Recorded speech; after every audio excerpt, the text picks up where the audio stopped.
Hello and welcome. I am Gimba Umar. Tonight, President Muhammadu Buhari seeks support from global powers to tackle Africa's major challenges of poverty and corruption as he addresses United Nations General Assembly. Senate invites Minister of Justice Abubakar Malami for updates on failed PNID oil contract, even as the federal government delegate moves to quash suit ahead of Wednesday's court hearing in London. Court orders release of Sahara Reporters publisher Omoyele Sowore after spending more than 45 days in custody for alleged treason charges. And British Prime Minister Boris Johnson rejects Supreme Court's ruling, declaring his decision to suspend Parliament unlawful, but says he would respect it. On Business News tonight, Securities and Exchange Commission to dialogue on commodities trading ecosystem for a stronger capital market. On Sports News tonight, former Super Falcons goalkeeper Precious Dede faults frequent changes in leadership of the team.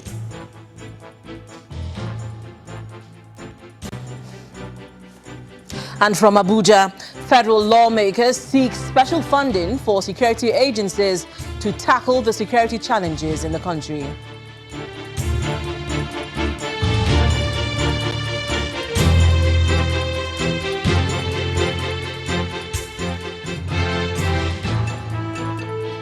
President Muhammadu Buhari today addressed the United Nations General Assembly with a call to leaders to partner with Africa in the development of its skills and manpower for growth. He compared this to the economic relations between the United States and the rest of Europe, through which the US helped pull countries like Japan out of poverty. He identified poverty as the root cause of criminality and insurgency and all sorts of vices in the world we live in today, and announced Nigeria's efforts through its social investment program to curb this. Our correspondent Amarachi Ubani reports. President Muhammadu Buhari's address was made to a General Assembly presided over by fellow Nigerian, Professor Tijani Muhammad Bande.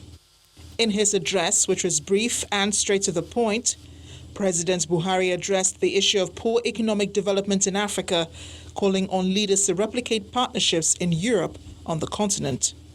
Current attempts to help develop Africa by industrial countries are uncoordinated and plainly incremental.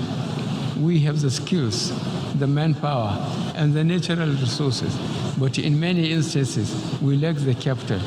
Hence my plea for industrial countries to take a long-term view of Africa. We request you to come and partner with us to develop the continent for the benefit of all. He then identified poverty as one of the greatest challenges facing our world and an inspiration for criminality and insurgency, and shared Nigeria's efforts at curbing poverty through her social investment program. No threat is more potent than poverty and exclusion. They are the foul source from which common criminality, insurgency, cross-border crimes, human trafficking, and its terrible consequences draw their inspiration.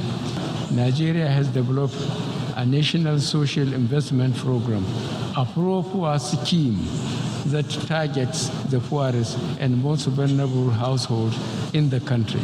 Under this initiative, easy access to financial services are facilitated to traders, artisans, market women, and cooperative societies. He also played up Nigeria's fight against corruption. Organized criminal networks, often acting with impunity across international borders, present new challenges where only collective action can deliver genuine results. This is true in the battle against violent extremism, against trafficking in people and drugs, and against corruption and money laundering. The present Nigerian government is facing the challenges of corruption head-on. We are giving notice to international criminal groups by the vigorous prosecution of the fee and ID scam attempting to cheat Nigeria of billions of dollars. President Buhari concludes his speech by affirming Nigeria's commitment to international cooperation on peace, security, and the UN's universal virtue of rule of law. Amarachi Ubani, Channel Television News. On the sidelines of the United Nations General Assembly, President Muhammadu Buhari today launched the Nigeria ISDG Model Report, the implementation of which is expected to serve as a planning tool to achieve the Sustainable Development Goals. The ISDG model was domesticated in 2017 out of the desire for scientific planning and implementation of the SDGs. Officials of the United Nations Development Programme, presidents of the African Development Bank and the Emir of Kano spoke at the event. President Muhammadu Buhari says that reducing extreme poverty and hunger are cardinal objectives of his administration.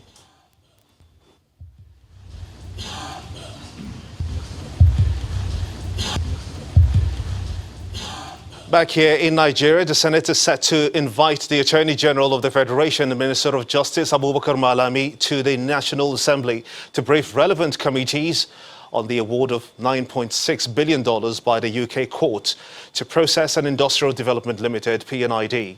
Mr. Malami is to explain to members of the Senate committees the details of the 2010 contract with PNID as executed, the reasons for the default, and steps taken to resolve the matter. Our correspondent Linda Kibe reports.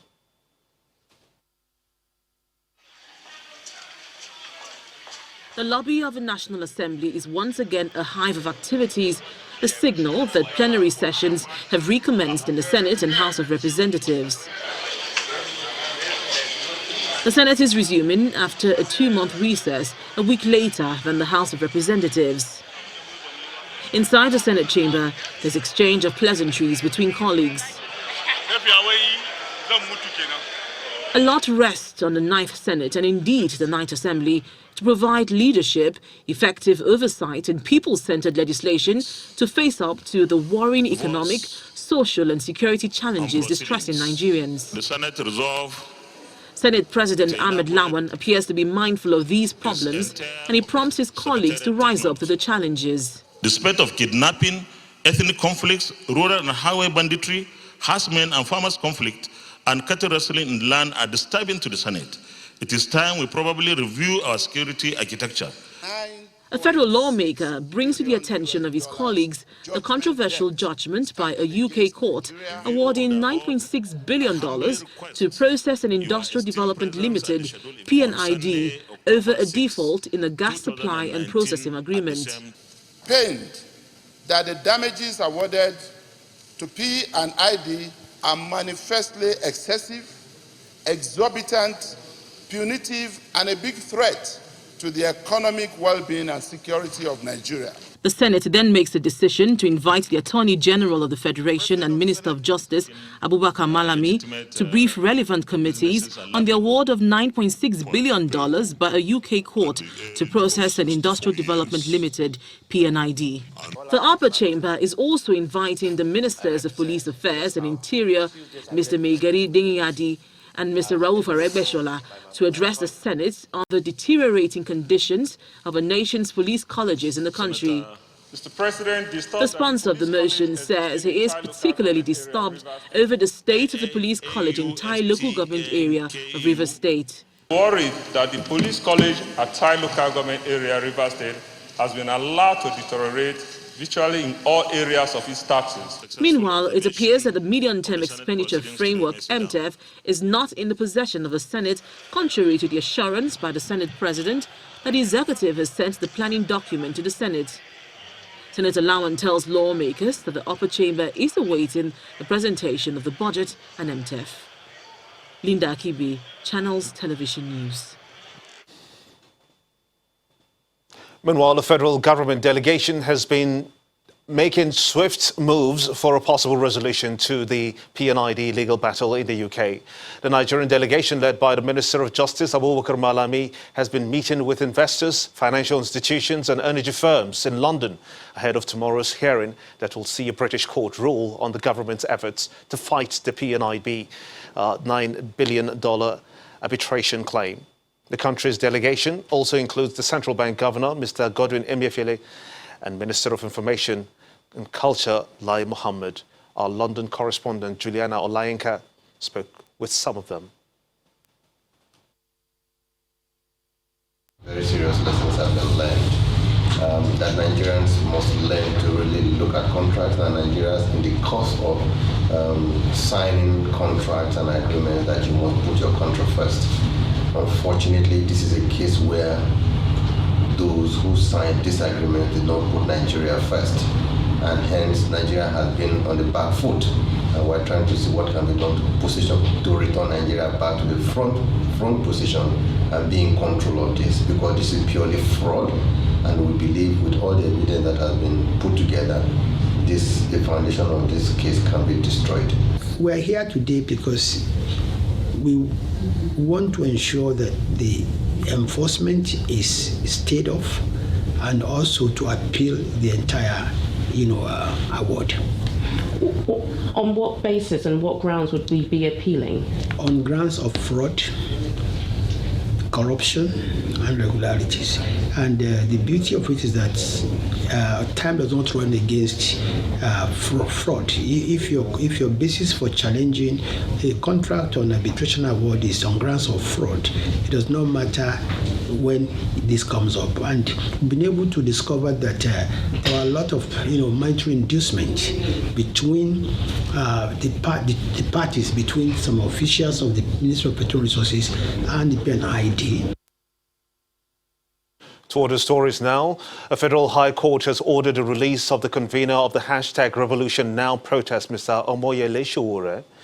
Justice Taiwo of the Federal High Court gave the order today after hearing arguments from both the prosecution and defense counsel. The judge ruled on the grounds that there was no subsisting order before the court to further detain Mr. Sowore.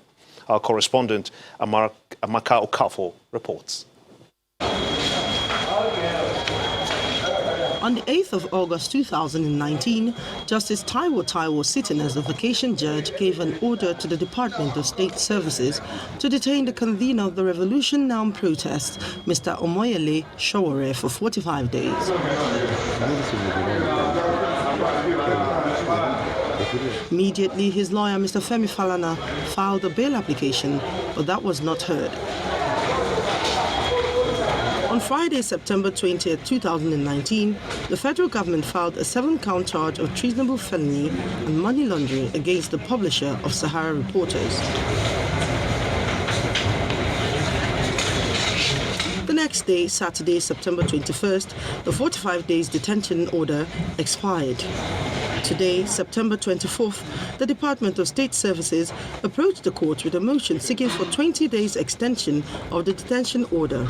But the applications were all withdrawn by both the prosecution and the defense counsel. This prompted Mr. Falana to ask for the release of his client, since there is no order of court keeping his client in custody. But the prosecutor, Mr. Godwin Agbadua, opposed it, insisting that Mr. Sowore has been charged for a capital offence. After a 30-minute stand-down, Justice Taiwo returned with a verdict. He ordered the DSS to release Mr. Sowore, but he took judicial notice of the 7-count charge filed against Mr. Sowore. He also ordered that Mr. Sowore be released to his lawyer, Mr. Falana, who is expected to produce him in court when the need arises.